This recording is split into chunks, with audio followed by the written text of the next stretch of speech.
Check it out now. Rushing out of King's Cross Station, spill into the glow of Darlinghurst Road. Underneath the coke sign, hidden in the hip folk. Bright red and white lights and the bouncers inviting me to strip shows.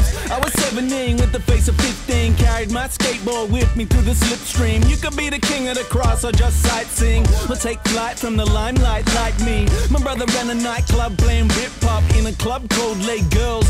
Once upon a time it was owned by Abe Saffron. Long way from Oasis to the underworld. He would sneak me in before 10 when the doors open and the dance floor dark and scarce, and the bartender knew I wasn't legal. Both of us pretended that the other wasn't there. I was about to learn. These girls in knee-length socks did not dance like I did. I did not dance indie kid. They did not dance like me.